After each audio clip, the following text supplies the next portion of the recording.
Donald Trump versus Biden.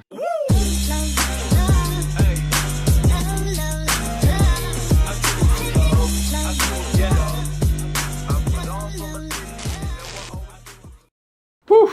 Politics, elections, something that's booming in the news and is going on for the past weeks, months. Donald Trump versus Biden, and of course the Bosnian elections. The Bosnian elections are not national elections, yet they're elections for the mayorship of many cities, towns, however you want to call it. And they've been really interesting. One of the things which I noticed, a lot of Bosnians were very happy that Biden won. And now you're wondering, why? What is the interest of American politics in America? Well, let's just say that Biden is seen by the Bosnians as a friend of the nation. Why? He gave multiple speeches in the American Senate during the war, basically begging and being very mad about the fact that America was not bombing Serbian forces in Bosnia and Hercegovina. And he made that very clear. Let's just say that he used quite heavy words on the Serbs and the Serbian leadership at the time. He was just genuinely pissed off and genuinely cared about the country.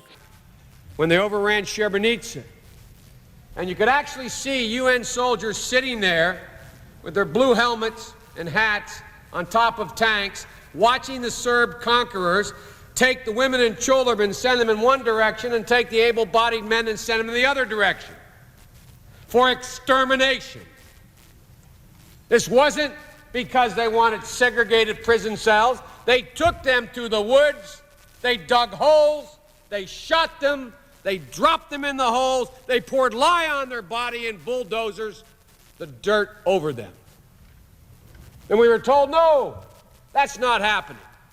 Now we have satellite imaging that uncovers this. Surprise! Surprise! Oh my Lord, this is happening. Appearing on this floor that they're all the same.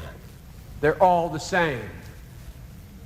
There have been atrocities committed by Muslims and by Croats, but they have not set up rape camps. They have not set up death camps. They have not mass murdered as part of a coherent plan. A people based upon their ethnicity and their religion.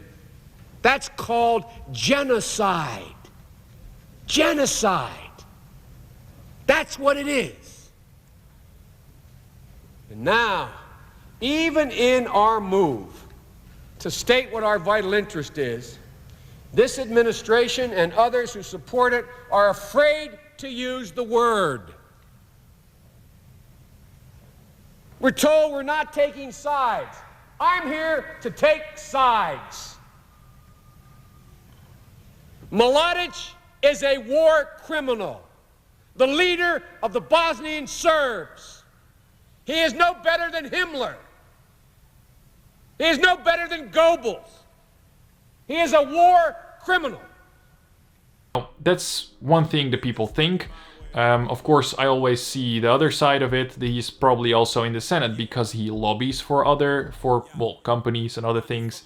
And usually American politicians don't say anything like that unless there is some reason or something behind it on which they can make a profit or do something like fishy like that. I have kind of mixed feelings. Yes, he did stand for Bosnia. Then the other side is that in general, so I'm not saying that it is true, it's speculations or my opinion to say so, I don't trust American politics in general. The fact that some Bosnians went out and celebrated with American flags in the country, that's just full-on retarded, because the president, even now that he is becoming the president of America, it doesn't mean that he's gonna fix the shit in our country or something like that. Of course not. He's focused on America. He's the president of America, not of Bosnia. Yes, he might have a strong link to the country, but that just doesn't mean anything. He doesn't give two flying shits about the problems right now and the politics and everything that's going on. On the other hand, I am pleasantly surprised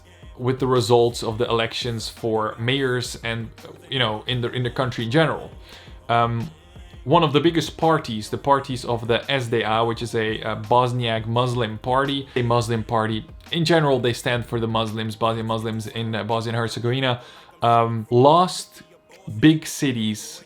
One of them, Sarajevo, the capital. They lost it to a political party that I support, which is really, well, from what I could tell, an honest party looking for change, looking for a better future, and looking for collaboration with all the parties instead of dividing the country, which is really great. Then on the other side, Republika Srpska, the Serbian part of Bosnia Herzegovina, the leader that has been there in power, a guy called Milorad Dodik, which I've spoken about in multiple videos, who was in control and in power for a very long time and has been around in the Serbian politics for a very long time, lost the capital of Republika Srpska. Banja Luka has fallen. They chose a younger guy in the beginning of his campaign a couple years ago. I really liked. He was also striving for a better future, striving for collaboration with other parties. Then somewhere midway he changed his speech and got really nationalistic, more than Milorad Dodik is. And I don't know if he did it because someone paid him to do that, because they saw that he was gaining control and power, or that he did it just to get the votes from the people that usually vote for Milorad Dodik. And then now he's gonna continue with his plan, because politicians in general have a habit that they change 180 degrees after they've been elected. All the stuff they told you during the campaigns for the elections, all of a sudden not happening. They're doing the complete opposite. This is just something, a pattern I see across the world. I've seen multiple times. So I'm wondering if he's gonna switch up all the way back to the positive side of him again and continue with the peaceful talks instead of, well, the nationalistic talks that he has been on for the last couple of, well, years. Then in my town, Tino Velika Kladuša, you've seen a lot of posts that I'm supporting the husband of my aunt who's running for mayor, going against Fikret Abdic, which I made a video on as well, which you can check on my channel. So the real first president of Bosnia Herzegovina is the title, as far as I can remember. And, well, unlucky, or as a shame I would say, is that there has been fraud. Big fraud, multiple places, well, where you could submit your votes have been manipulated by the party members of Fikret Abdic, and it has been found out. So there is like an independent commission going to look into all of this. There is hard evidence. Some people have been arrested already. So this whole process is going to take a bit longer. So there is still hope, but the difference in votes is just, I think, 100 something votes for Fikret Abdic compared to, well, Jasmin Husic, the guy that I'm supporting. So with still a lot of votes to count, I think it's 850 votes that still have to be counted. And the independent panel, of course, who has to check all the votes that have been processed already because of the frauds that his Fikret Abdic is committing,